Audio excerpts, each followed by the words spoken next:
Assalamualaikum warahmatullahi wabarakatuh. First of all, let me introduce myself. My name is Andi Ramadhani, and now I can explain about the material today is about English word formation. There is types of compounding, their syntax division. Dealing with their synthetic division is classified into three classifications such as compound nouns, compound verbs, and compound adjective. First, about compound noun. A compound noun is a combination of two or more words referred to a noun class. It's noun, it's that made up of two or more words. In English, a compound noun formed by combine either noun with noun or noun with adjective and or noun with verb. Types of compounding, their semantic divisions. Dealing with the semantic feature, compound words are classified into four classifications such as endocentric, exocentric, copulative, and oppositional compounds. First, endocentric compounds. Endocentric compounds is a compound that contains a head and a modifier. It represents the core meaning of the whole compound and it is the best determining the grammatical category. The meaning of the head. Example, armchair is a kind of a comfortable chair with support for the arms. It has function as a noun like its head. And chair while arm is the modifier attribute the meaning of the head. The second is exocentric compounds.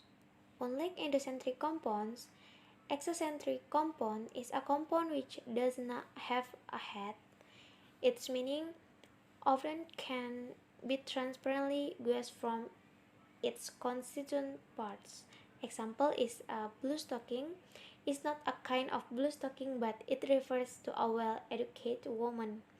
And the third is copulative compounds.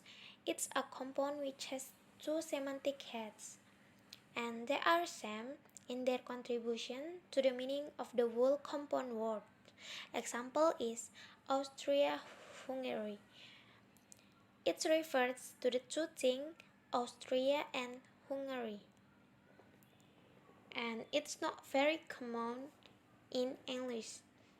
The fourth is oppositional compounds.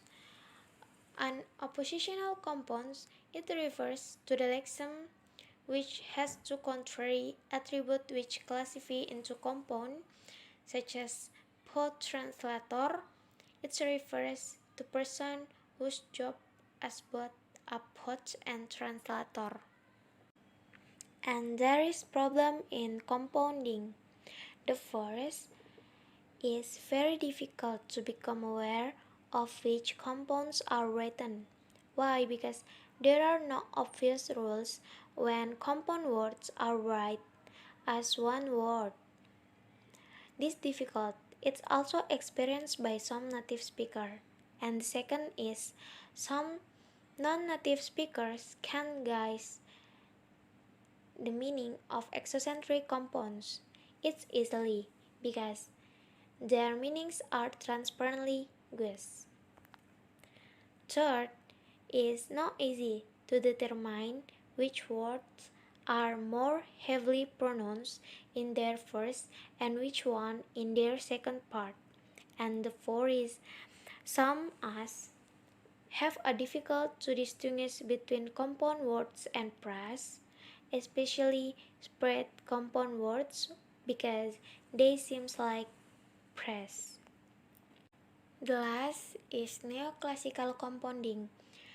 It's a neoclassical elements as lexemes that are originally borrowed from Latin or Greek, known as combining forms because they are obligatory bound.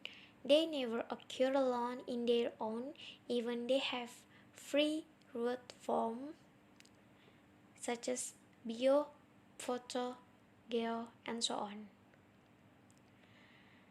This element cannot be considered as a kind of affixes because it goes against our basic assumption about the general structure of words if one word is made up by combine a prefix and suffix.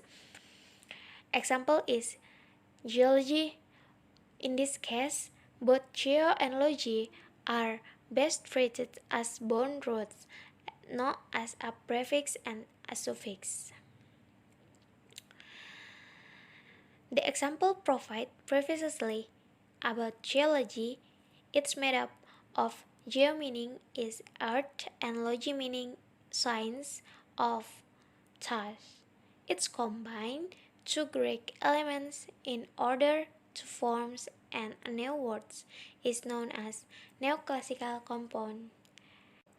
I think that's all. I'm sorry if there are any mistakes in this segment, and thanks. Wassalamualaikum warahmatullahi wabarakatuh.